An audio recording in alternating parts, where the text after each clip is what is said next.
It's time for Throwback Thursday, where we rewind to the greatest moments, memories, and music of our Gen X past. I'm Paul Stressner, and every week we revisit classic episodes, rediscover hidden gems, and celebrate the pop culture that shaped us. So grab your mixtape or fire up the VCR, and let's take a trip back in time. Hey everybody! This week's Throwback Thursday takes us back to one of my absolute favorite conversations from Return of the 80s. And it was originally posted on March 15th, 2019. And in this episode, I had the pleasure of speaking with the brilliant Helen O'Hara. And she's a film critic from Great Britain, known for her work with Empire Magazine and The Telegraph. And she's the author of the fantastic book, Best Movies of the 80s. And it had just come out at the time of this recording, and the book is actually still available, and I highly recommend it. It's incredible. So she covers, I think it was 100 movies, and she gets into details of them. So yeah, it's a lot of fun. And we kick things off discussing her book and the celebration of the most iconic films of our favorite decade. And then we hit the heart of the episode, was a deep dive into one of the greatest movies ever made, The Princess Bride. It's one of Helen O'Hara's favorite movies, so we covered that, and I love that as well. It's also one of my favorites. And not only did we geek out over the cast, the characters, behind the scene gems, but we also explored how the film's title affected its audience, especially how some boys and men hesitated to watch it because they assumed it was a girl movie, and I'm included among that. And it's ended up sparking a larger, fascinating conversation about gender titles in films and how studios often avoid feminine phrasing even today. And so it was insightful, fun, and it was one of those conversations that sticks with you. And like I said, it's one of my favorites. So let's rewind to this classic chat with the amazing Helen O'Hara. Hey everybody, this is PJ Farley. And Steve Brown. And From Trickster. Trickster. And you're listening to Return to the 80s. Crank it up, turn it up, and have fun.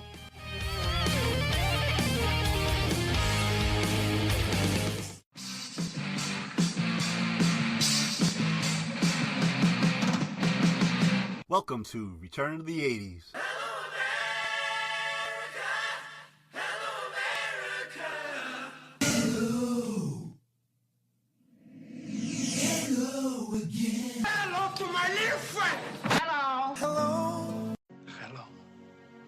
My name is Inigo Montoya. You killed my father. Prepare to die. Here's Johnny. Hey everybody, welcome to a new episode of Return to the 80s. I'm your host, Paul Stressner, and with me today is this very special guest. She's a writer for The Telegraph, as well as for Empire. It's the world's most popular film magazine. And she's also the author of a new awesome book, The Best of 80s Movies. Welcome to the show, Helen O'Hara. Hello, how you doing? Hi, great. How are you doing? Thank you for coming on. Oh, thank you for having me. It's fun. It's been really fun writing about the 80s. It was last year now that I wrote the book, and it's kind of good sort of talking through it with someone who obviously knows them even better than I do. So it's good, kind of good. Yeah, and I have to say I absolutely love the book. Oh, thank you. I love the way it's formatted. It's very well written. I like how it's you go through it sorted by year, and then yeah. Well, I'll be honest, that was because I didn't want to rank them, because how do you do that? Seriously, how do you compare Back to the Future and E.T. and The Terminator? It doesn't make any sense to me. There's no way I was going to do that, so I just refused. So I was like, no, we'll do it chronologically, and that way I don't have to make that kind of decision. It was hard enough just choosing 50 to put in the book. Right. So I've kind of focused on 50. I've cheated a couple of times, so I've put the Back to the Future films and the Indiana Jones films together. So there's a little bit of cheating, but basically it's 50. And having to choose what to leave out was just so hard. And I'm not even going to tell you what I left out because people will just come at me on Twitter and argue with me about it, and they're right. I'm not even going to defend myself. Well, yeah, anytime you have a list like this, people are gonna, find something to argue about. But I can honestly say with the films that you dug into, they were perfect. Like there wasn't anything that, oh, why'd you do this instead of this other movie? Every one of them deserves to be on here. So yeah, that was a great job on that. Love it. Oh, thanks. And then and I like how you were able to combine them, like you said, Back to the Future, and then Empire Strikes Back and Return of the Jedi, stuff like that. So you were able to, because there's sequels there. You can't talk about one without the other. So yeah, exactly. I felt like those I could sort of justify putting together, and then as you say, sort of adding in the kind of if you like this, you might also like sort of suggestions, made them, well, basically eased my conscience because it allowed me to put in some more films. And also I'd actually kind of killed some of my darlings. I hadn't included as a full kind of piece, I hadn't done a full piece on like Little Shop of Horrors, which is one of my all-time favorites. And I really wanted that in there. I think I left out Bill and Ted on the basis, I didn't do like a full essay on it because it feels kind of 90s. So even though it's an 80s movie, technically, I always think about it being more 90s. And so I think I put that in as a little kind of extra rather than its own kind of piece, Yes, you did, yeah. So even if the movie didn't get like a big focus, you at least mentioned several of them. Yeah. And I love how at the beginning of each year you had the little section of highest grossing films, Golden Globe and Oscar winners, stuff like that. And it was also cool with the actors' film debuts and stuff like that. So even younger people will be able to read this and they know some of the people that you mentioned in the book too. Yeah, well, this is the terrifying thing. I sometimes basically, like once a year, I moonlight as a tour guide and I take Americans around Europe, usually kind of school groups, because this was my college summer job and I kind of enjoy doing it. And, it's kind of a free holiday, basically. Yeah. So I still remember a few years ago when I mentioned something about Indiana Jones on the bus and none of them had seen any of them. And I genuinely, I felt like it was like an existential crisis. Like I was like, how is it possible that you live in the world and you haven't seen Indiana Jones? And of course they haven't, because they were all born in like the year 2000. But I was genuinely, I didn't know how to deal with it. I was shocked because these are all so much part of our culture, right? They're all just so tied up in our identity, I think, of a whole generation. Yeah, and then their knowledge of Indiana Jones is Kingdom of the Crystal Skull. So. Yes, even worse. Oh. So, did you grow up in the 80s? Maybe you were a little bit younger. No, I'm old enough, I'm afraid. I grew up in the 80s. I wasn't maybe going to the cinema in time for those early films, so I wouldn't have seen things like, Empire Strikes Back in the cinema. I think I saw Return of the Jedi when I was very young. Mm-hmm. I saw all the Star Wars backwards. I saw Return of the Jedi, then Star Wars, and then Empire, which makes no sense. But I got into films at a very young age, and I was very excited by films at quite a young age, and it's always been kind of my passion, which is why I sort of made it my job and became a film journalist. But yeah, these are sort of the films that shaped me, even though, of course, some of the more terrifying ones I didn't see until I was much, much older. Right. Yep. Yeah, and actually, you mentioned seeing Star Wars in the cinema. That's one of the original Star Wars. I'm dating myself. the original Star Wars, I saw it in the theater when it first came out, and I remember that's the first movie that I remembered looking forward to seeing. Wow. Yeah. Absolutely. And the only other movie I might have seen before that in the theater that I remember is like Herbie Goes to Monte Carlo, was some Disney thing. Hey, Herbie was great. I remember Herbie. Yep. I think the one I remember looking forward to seeing is much less cool. It was the My Little Pony movie. I was so excited about that. I was like, I don't think it was on in our local cinema. I had my parents take me to Belfast to see it. Yeah, I was thrilled about that one, and I'm not proud of that, but I'm going to be honest with you. That is where it was. Care Bears and My Little Pony movies. Oh, they were huge. Now, yeah, I think it's pretty cool that you were able to see all these movies too. Were there any that? Do you know of any that would have been popular in Great Britain that we wouldn't know about here? That we wouldn't have been widely known here? That's a good question, actually. I mean, obviously there was a sort of thriving British indie scene in the 80s in terms of like sort of high quality movies, Mike Leigh movies, Ken Loach movies, things like that. But those are kind of more adult things that I wouldn't have been watching at the time. Right. I mean, in terms of kids movies in that era, it really was all coming from the US, if I'm honest. I think that was, that those kind of Goonies, Gremlins, Ghostbusters movies, those were what we got excited about here as well. I was thinking about this recently. There's a film quite recently called The Kid Who Would Be King. It didn't make much of an impact at the US box office, but it was very nostalgic for me because it did remind me of a lot of the kind of cheaper kids movies that we got here in the 80s. I think they were made by a group called the Children's Workshop or something, and they would make all these pretty, cheap movies with people running around a quarry or something dressed as medieval knights. And so those were kind of fun, but really, I mean, we get the same things you guys do, I think. Okay, cool. Who do you remember who was in that? That name of that movie really sounds familiar. The Kid Who Would Be King. The new one, the Kid Who Would Be King. Yeah, it's got Patrick Stewart in it and Rebecca Ferguson, and it's directed by Joe Cornish, who made Attack the Block a few years ago, which is a fantastic movie. So yeah. And of course, we can get into our main topic. Is one of the movies that you focused on. It was The Princess Bride. This is one of my all-time favorite movies. This is like it's so high on my list of favorite movies. There is not a day in my life that I wouldn't be happy to sit down and watch The Princess Bride. I just think it's phenomenal. It's clever, it's funny, it's romantic. It's really funny. There's action scenes and adventure and these extraordinary characters.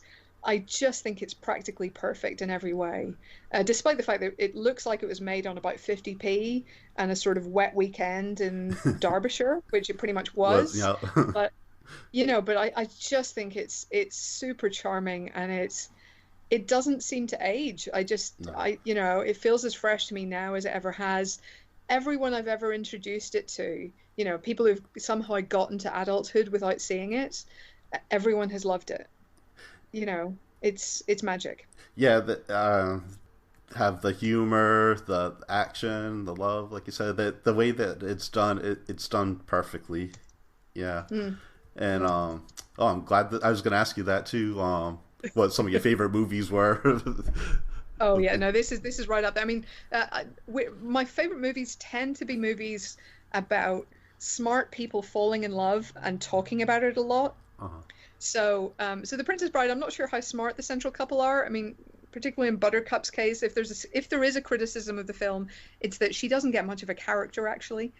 But films, some of my favorites are things like The Apartment, Some Like It Hot, His Girl Friday, Cyrano de Bergerac, which are kind of all love stories / comedies about people far too smart for their own good, basically. So yeah, so The Princess Bride kind of fits the bill. And it's just so magical and so funny. I mean, I just think it's one of the funniest films. I just love it. Oh yeah, definitely. Yeah, I guess one of the criticisms with her is like the Clark Kent Superman thing. Like she didn't recognize him just because he had the mask on. He didn't change his voice or anything, but she didn't know it was him. Yeah, that's true. I mean, I guess in her defense, at least it's a fairly substantial mask. Yes. It's not like a pair of glasses like Superman. So right. Alright, so this movie was released September 25th, 1987. So I had just turned 17, so with I was 17 years old and you hear the name of a movie, The Princess Bride, I definitely didn't feel like I was a target audience for that, so I didn't see it in the theater. But I knew that Andre the Giant was in it, and I was really big into the professional wrestling back then. So by the time it came out on video, I decided to give it a shot, and I'm glad I did. I was totally shocked. I had no idea the story was going to be like that.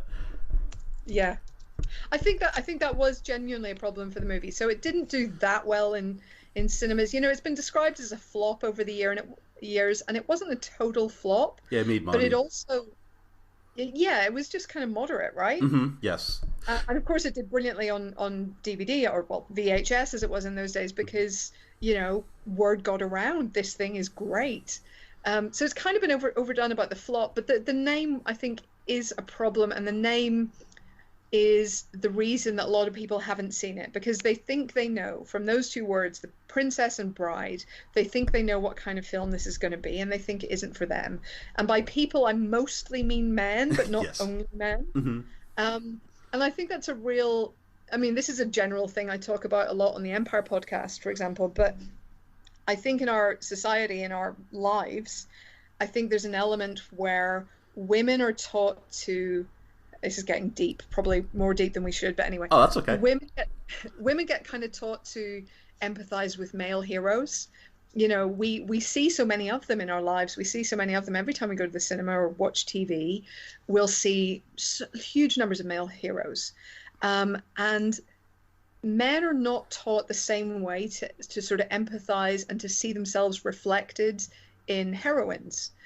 And that's not to say that they can't enjoy a Ripley or a, you know, whoever. It's basically Ripley and Sarah Connor are the two that kind of come up. Right. That's not to say that they won't ever identify with a female hero, but they just don't come to it as naturally. And it feels like, I mean, I've been having a lot of arguments this week online with people, men who are angry that I gave Captain Marvel a good review because they're convinced it's bad, not having seen it.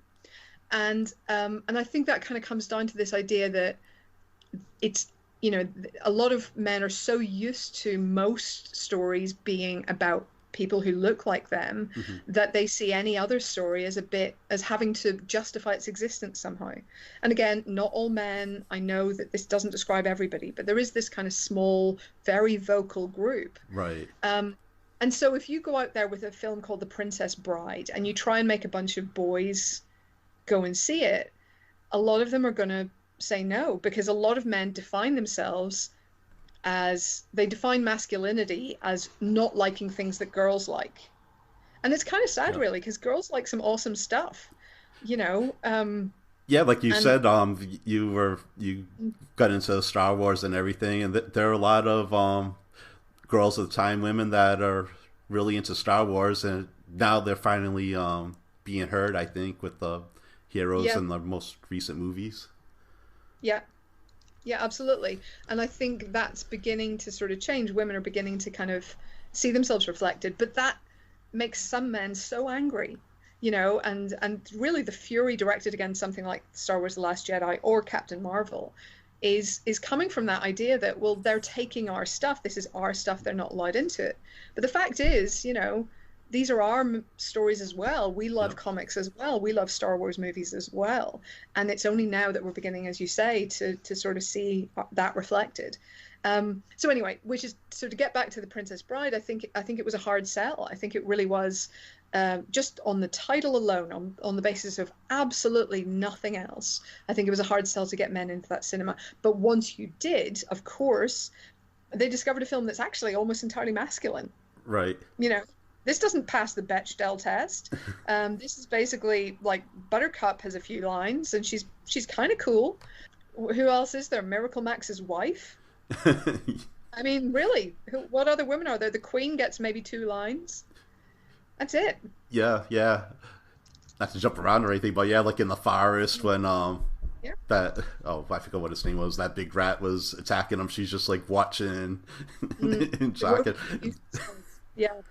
Yeah, I mean, she is the kind of classic girl hero. She's not, you know, she's not snatching up a sword and defending anybody. This girl, you know, she is a beautiful lady. She's not a sort of fierce warrior woman or anything like that, which is not to say that all women should be fierce warrior women. She's a totally valid, portrayal, but she's not like some kind of fierce hashtag strong independent woman or something like that, Right. I mean, yeah, she did stand up to Humperdinck there, so yeah, so she wasn't just a pushover or anything either, but yeah.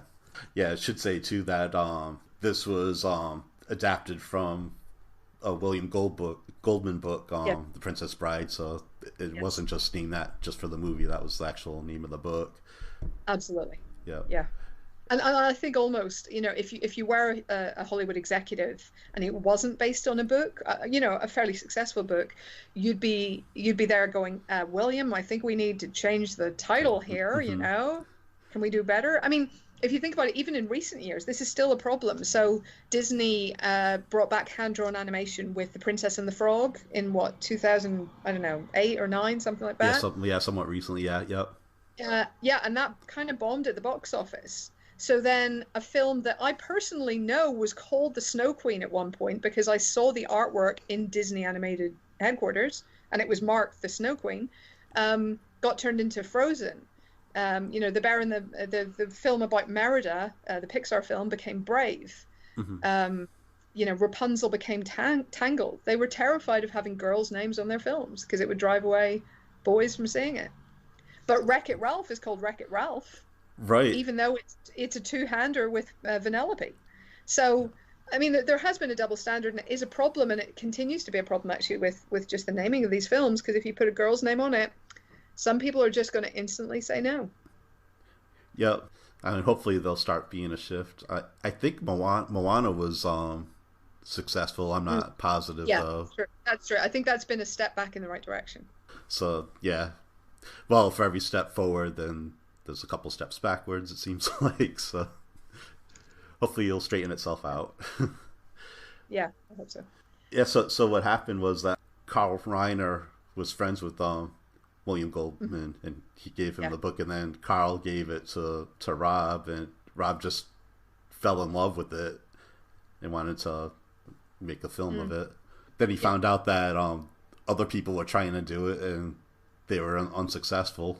Maybe because of the reasons that you're saying too. So yeah, possibly actually. And I think they've been trying for years. I mean, I think it was first optioned in the 70s. Yeah, and there've been loads of attempts. And now, I should say, by the way, if people haven't read the book, I hugely recommend it. I don't know if you've read it yourself. No. It is so good. It is so phenomenal. And in particular, I would recommend that you get the 25th anniversary edition, which tells this incredible story about the making of the film, some of which is true because I've seen it corroborated in sort of biographies about the film, and some of which is completely made up. So William Goldman, at one point in the introduction he writes, talks about originally getting... He claims that the book was written by someone else, by S. Morgan Stern, which is, of course, what Peter Falk's character says in the film. So William Goldman himself, the author in the book, claims that it was actually not written by him. It was actually written by Morgan Stern, and he has just abridged it. Right? That's the whole line in the book. But at one point he tells the story of trying to get hold of this book that he remembered from his childhood for his own son. Well, William Goldman doesn't have any sons, he has daughters. And that's why they'd actually were the ones who asked for the words princess and bride, and a story about a princess bride was the result. So like I say, a lot of it is made up. But it's just a hugely entertaining read because of all this stuff, because of this mix of truth and craziness, and because the story of the Princess Bride itself is in there, and beautifully told by Goldman itself. It's so worth reading, especially if you're a fan of the film. Yeah, so yeah, I definitely want to check that out. Yeah. Let's see.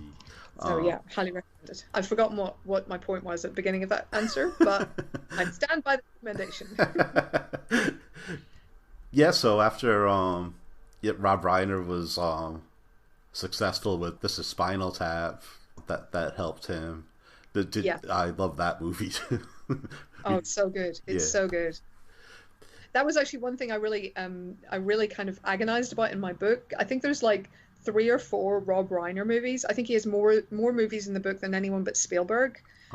And I was a bit like, I don't know if this is too many, am I being unfair? Because I've got, I think, Stand By Me, Princess Bride, Spinal Tap, and Harry Met Sally. Yeah. But like, which of those do you leave out? No kidding. Like, I refused. I was like, no, I'm putting them all in. No question. Yeah. And, the funny thing is, I was watching the movie with Rob Reiner. Was what do you call it? Yeah. Yeah, I lost the word.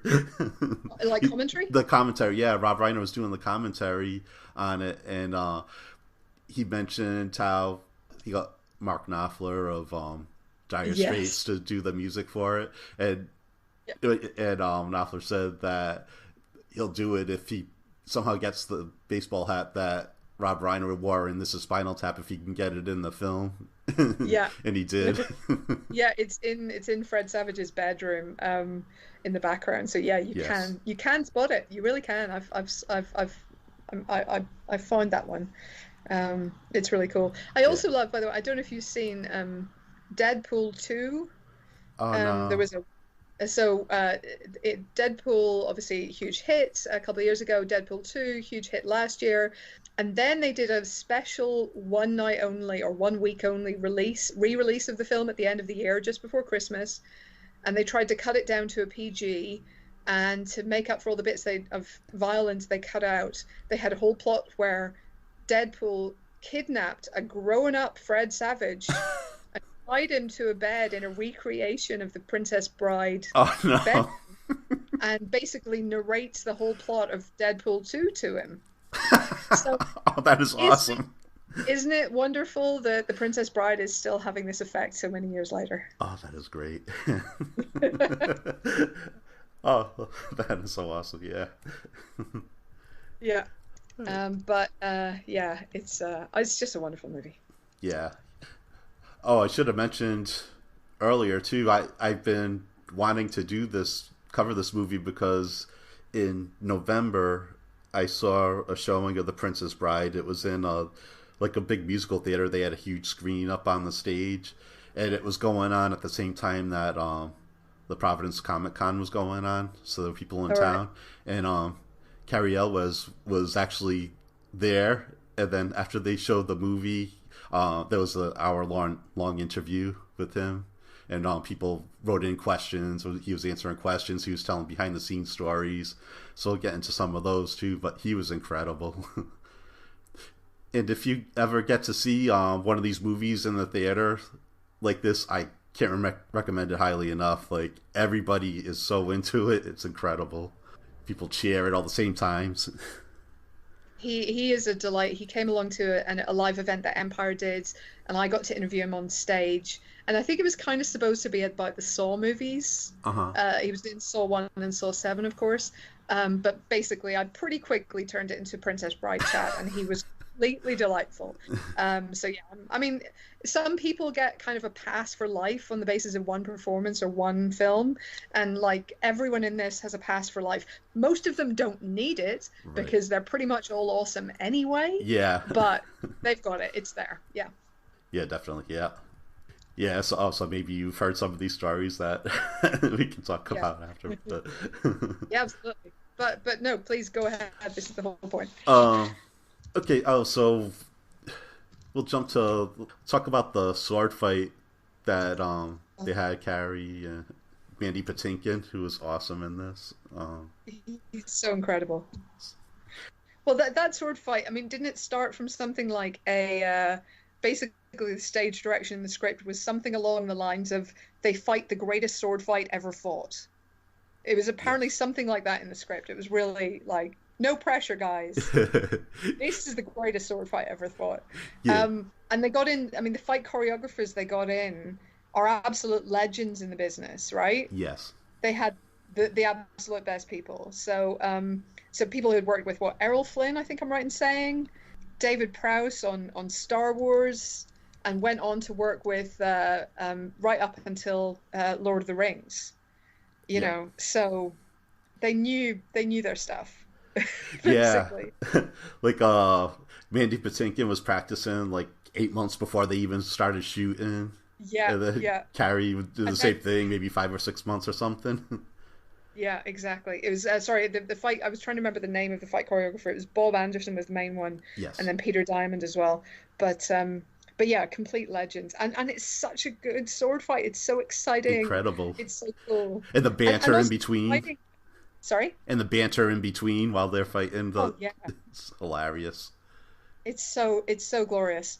I mean that whole bit about yeah, I'm not left-handed either. I mean, it's just one of the greatest moments of the 80s in cinema. It's so good. Yeah, Yeah. and they really were right-handed too, so they did all that Yeah. practice, and then they did film that. That was like one of the last things they actually filmed. So while they were doing all the rest of the movie in between, scenes, they would be practicing. So they worked really Yeah. hard at this, and they Yeah. were and it's not any stunt people, just when they're doing the flips and stuff. But the actual sword fighting is really them. Yeah, it is, and it's really impressive work on both their parts, I think. I love the story as well. I think you've probably heard it, but the story that about a week before they were due to do it, they kind of did a run through on the set with Rob Reiner there, and he was sort of like, "That's great, guys. So if you could just make it like about twice that long," and they're like, "Uh-huh." Shit. Yeah, I think he said that. I forgot about that. Yeah, he did. Yeah. Just madness, Yes. But yeah, they sold it, they really did. Yeah. I don't know if it was originally scheduled to be filmed towards the end, but they kind of needed to because right at the beginning of the shoot, Carrie broke his toe.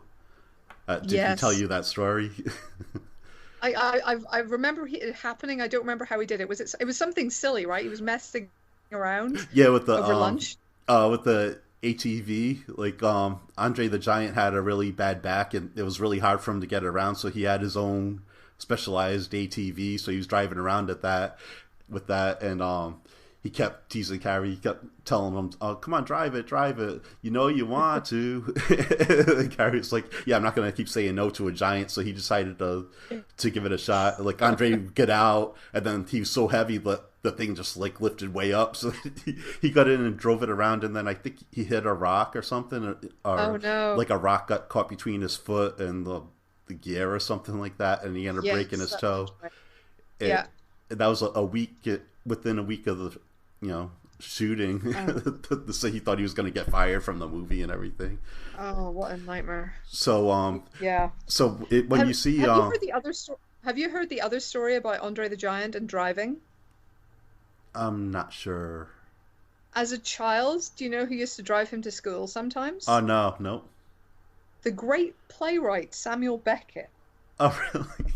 Yeah, apparently they were neighbors when he was growing up, and Samuel Beckett would give him lifts to school. I mean, I don't know about you, but that just slightly blows my mind, and I love it.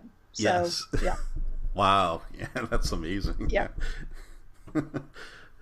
Oh, so when Wesley and Buttercup reunite there after they roll down the hill and all that, and then he's talking. Oh, maybe it was before that when he still had his mask on. And he was talking to her.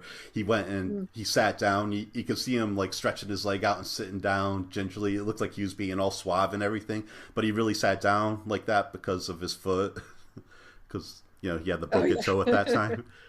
And then when you see him run towards the forest, you can see him limping a little bit too. So it's from that. From that book. Yeah. So when you hear these things, then you go and watch it. It's like, oh yeah. Yeah. Yeah, you can see it once you know, I guess. Yeah. Yeah. Oh. I actually went to one of the filming locations was Haddon Hall in Derbyshire. I went there last year, and it was just kind of magic because I was like, oh, it's a castle. I still want to go to a few of the more remote locations, sort of, up on various hillsides. Most of them around Derbyshire, actually, but a couple a bit further away. Yeah, and I guess that was a real castle that they were filming in. Like, they added parts to it, but I guess Exactly. the people liked it. So I don't know if it must still be like that now. Yeah, you can. I mean, it's a little hard. You have to kind of get the angle right, but once you get the angle right, you're like, oh, I see it. Yes. Yeah, it's basically all there. Do they do tours of it, Tina? They do. Yeah, you can go around inside, and it's really pretty cool. But I didn't get a sort of Princess Bride specific tour. Okay. How great was Wallace Shawn? Oh, right. I mean, yeah. I mean, look, all of the casting here is good, but this scene, the Battle of Wits, yes, is one of. I mean, it's an incredible piece of writing, an incredible piece of writing. It's so funny. I quote that way more than a person should. You know, you fell prey to one of the classic blunders, the most famous of which is never get involved in a land war in Asia, but only slightly less well known is this. And then I'll say whatever somebody's just done, you know, failing to press record on my podcast like I did, that kind of thing. But yeah, it's just a beautiful, beautiful scene. I have actually been to, there's a cinema in London, if you guys listening are ever over in London, there's a cinema called the Prince Charles Cinema. It's just off Leicester Square in the centre of London, and they do these kind of fun screenings. You know, they'll do sing-alongs for musicals and things like that. For The Princess Bride, they do a quote-along screening. Oh, wow. And on that, in that scene in particular, in the Battle of Wits scene, the entire cinema was just chanting those lines in perfect harmony with Vizzini. It was magic, absolutely magic. It's so much fun. Yeah, well, that's incredible that they could do that. I'd get lost. It goes so fast, yeah. And it's brilliant. Yeah. He's actually in... Do you get the show Young Sheldon over there? I know the show. I haven't watched it. I've seen like half an episode once. I know the sort of pilot show or the parent show a little bit better. The Big Bang Theory, yeah. But no, I haven't got around to seeing Young Sheldon. But yes, I did the little bit I caught had him in it, and I was like, "Ooh, I should watch this." And then of course, but yeah, when's the last time you saw a bad performance by him? I can't think of one. Yeah. Yeah, it's funny. I maybe several years ago, I decided to go through all the episodes of all the Star Trek shows, and I started with the original series. I went through the whole Next Generation, and now I'm on Deep Space Nine, and he was actually in that. Yeah. I think I remember him in that. That is the best Star Wars series as well, for my money. So yeah. Yeah. So anything he's in, he's great. Yeah. Yeah, and I would recommend that show too. I mean, I think it takes place in 1989, so around there. And Danny Potts is in it. He's actually her boyfriend in it. Kind of an odd couple, but so funny. Yeah. No, it's good stuff. I'm trying to think. I mean, yeah, I think just the whole cast is just kind of embarrassingly good. Obviously, Christopher Guest had been in Spinal Tap, you know, so they were already kind of tight. I mean, Mandy Patinkin, his sort of Spanish accent. I mean, I've been to Spain. I know some Spaniards. It's more or less accurate. I think it's pretty good. I'll tell you a fact that really makes me laugh. I don't know if you saw any of those Chronicles of Narnia movies they did about 10-15 years ago. No.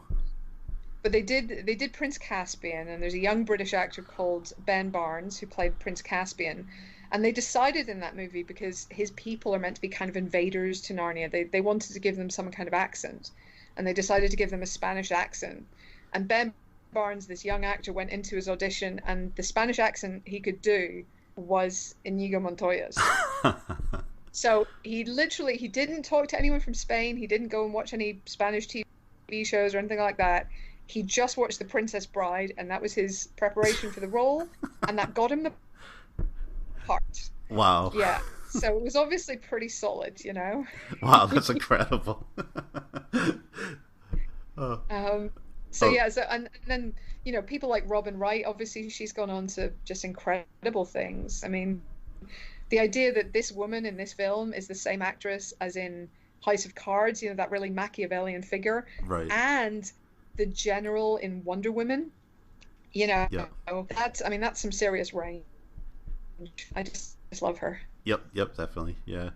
And Yeah. Jenny and Forrest Gump. Oh, Jenny as well. Yeah, gosh.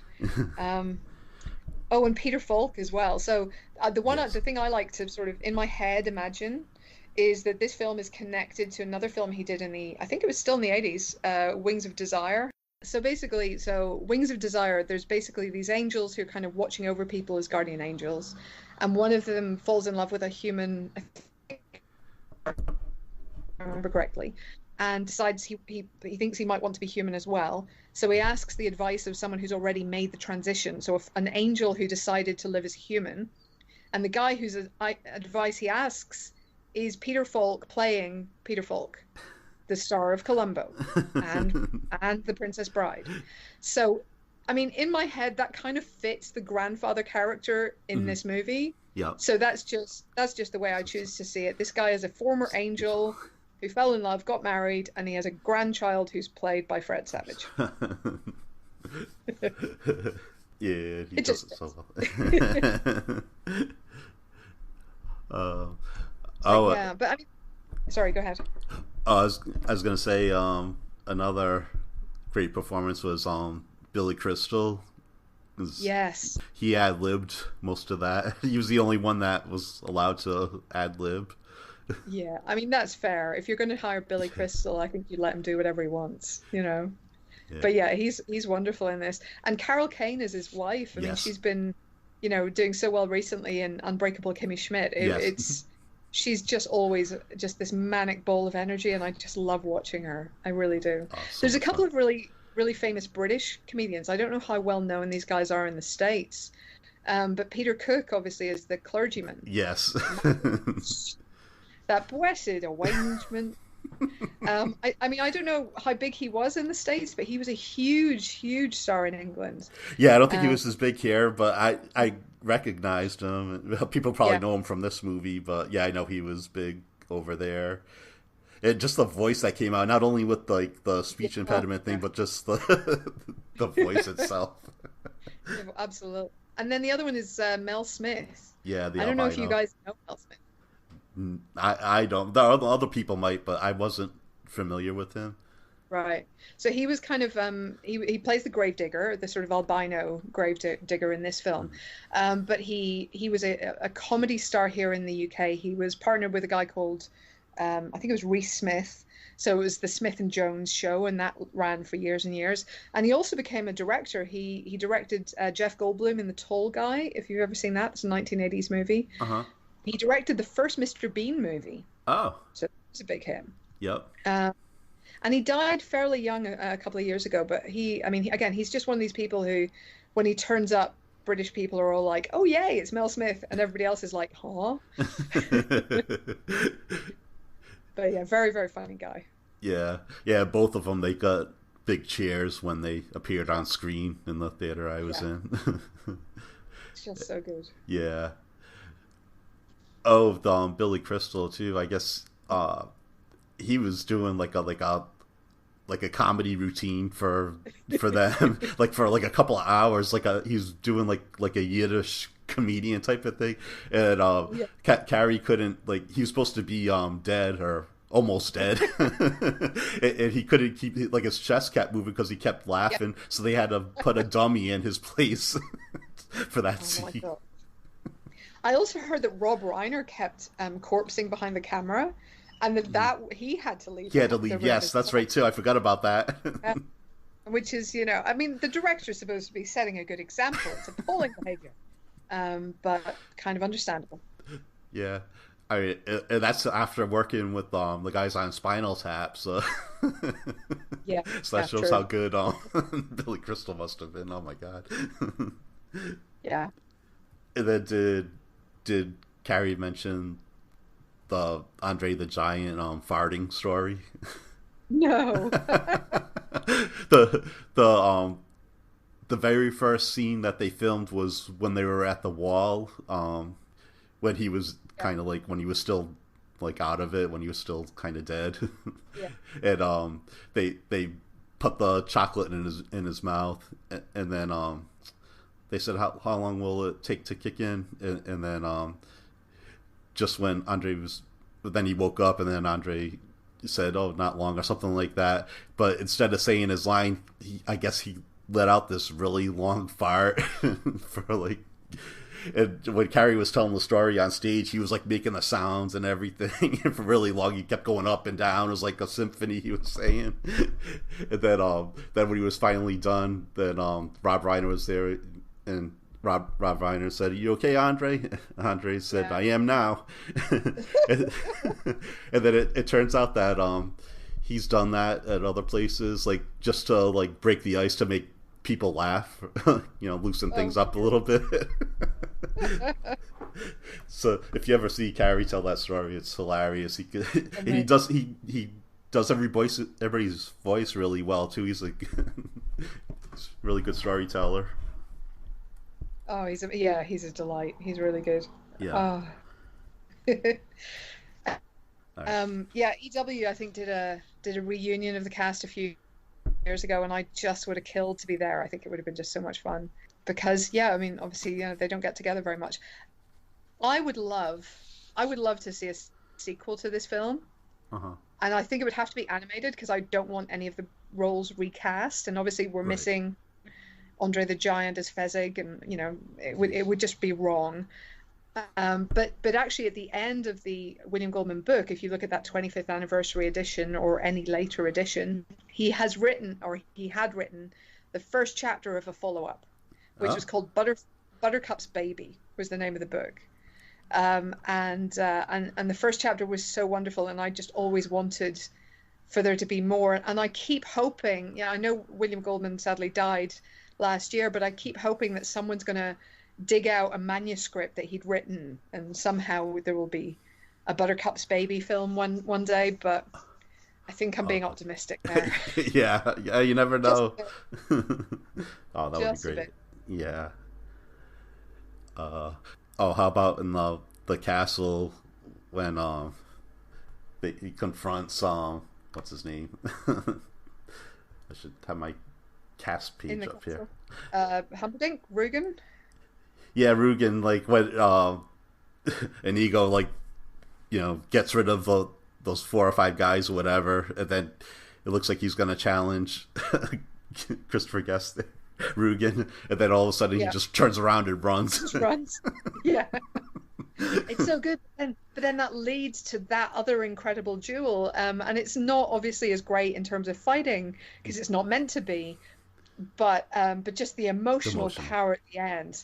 I want my father back, you son of a bitch. Oh yeah, it's just a killer. Literally, but it's so good. It's such a good. It just gives you chills. In the theater, everybody just went nuts, screaming and cheering and everything for that scene. So yeah, it's huge. Yeah, it's wonderful. Love it. Yeah, and they ride off on the 4 white horses.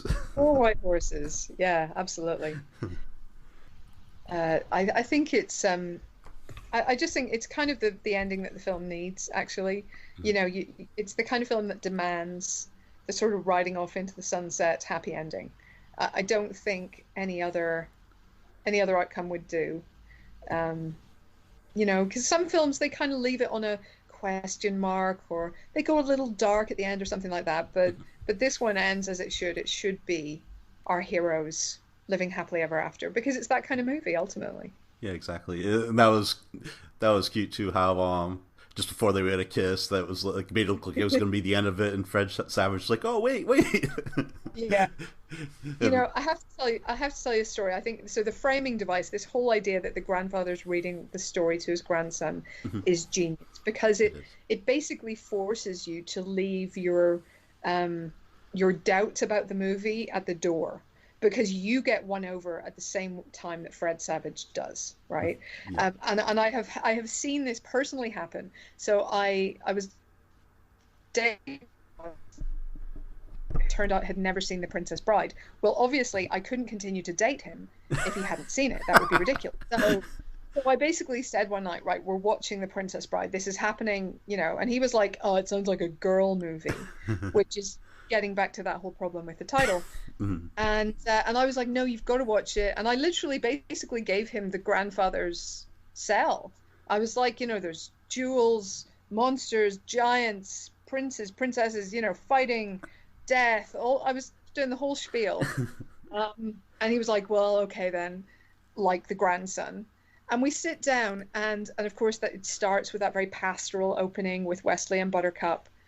And he literally turned to me and said, this is a girl movie, right as the film cut back to Fred Savage saying pretty much the same thing. Like, it literally, he just got the words out of his mouth and the film cut. And I just thought it was hilarious. Oh, that's perfect. Every single time he would kind of have a problem with the movie, Fred Savage would basically say the same thing. And it just undermined all of his complaints and won him over completely. So he had to admit it was good. So yeah, it worked out. Oh, that's awesome. Yeah, that just shows you how well written this was. Yeah. I don't know what else we've got to say. I don't know what else we haven't talked about. No, yeah, I think that. See if I missed anything. I think we basically covered it. Yeah. Yeah, we got all the actors. Oh, when Princess Buttercup was having that dream when she actually got married and that woman was booing her, boo, boo. Is that like a famous British actress? Because it seems like it's somebody that should know, but no, she's not. I mean, maybe because she's wearing so much makeup, but she's not somebody that I know. She was in a lot of things, I think mostly on stage, but she was in some big films. She was, had very small roles maybe, but she was in, I think, one of the Harry Potters and Love Actually at one point, but I think both in tiny roles. So I'm guessing she was one of those people who'd made a successful living, probably on the stage or on TV for the most part, done a little bit of film work here and there. But yeah, she wasn't a huge star in her own right now. Okay, yeah, it was Marjorie Mason. Mm-hmm. Yeah, I was just curious because the way that it just really focused on her in that one scene. In that one, yeah. Just like with that Peter Cook scene, you knew that he was somebody. Absolutely, he made such an impact. Yeah. I mean, it's just, it's one of these cases where, I mean, William Goldman actually says in the book, he says, people always talk about the shoot of the film and, the release and all this kind of stuff. But actually, if a film's going to be good or not by the time you get to the casting stage. If you've got a good script and if you've got the right people for it. And if you have those, chances are it's not going to be terrible. Mm-hmm. Other things can go wrong. Of course, the editing can be, disappointing, or the director may make some mistakes, or the effect could be bad, but it's probably going to be okay. If you get to the casting stage and you've got the right people and you've got a good script, you're probably onto something. And in this case, they had a great script and just ideal people, and it sings. It's wonderful. Yeah, honestly, I couldn't picture anybody playing any other character. Yeah, for any of them. Yeah, for any of those roles, they're perfect. Yeah, so good. So yeah, I mean, I think it's one that's really going to endure. I think it, obviously has endured so far, but it's just one of those things. It's one of those films that you find very few people who don't like it, and that's just testimony to how clever and funny and romantic and kind of subversive in some ways that it is. And I think it's great. Okay, I think that'll probably wrap things up for now. I can't think of anything else. Would you like to tell people how they can contact you and where they can get your book, The Best of 80s Movies? Yeah, sure. So I am on Twitter at Helen L. O'Hara. So I usually kind of post stuff there if I remember. I'm really bad at self-promoting. But yeah, I try to link to my articles and stuff because I tend to be proud of them and tend to think they're okay by the time someone else has edited them.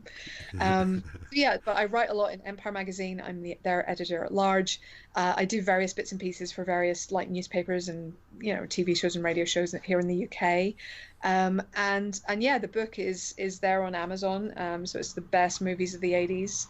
And I hope you enjoy it. And if you don't, I know there's some really great movies I left out, and genuinely, I really am sorry about it. So I apologize. Yeah, I know everybody here will definitely love the book. Yeah, and I'll put links to it on the show notes. Oh, you're right. And I'll put a link to Amazon and everything. All right. And then, of course, you can follow me at Return to the 80s, or you can go to the website rtt80s.com. And there's also a Facebook page, and I also have a Facebook group where we all interact and everything, so you can join us all there. All right, thank you so much. This was a lot of fun. I love this. Yeah, it was a real great. pleasure. Thank you. And remember, Be excellent to each other. And party on, dudes!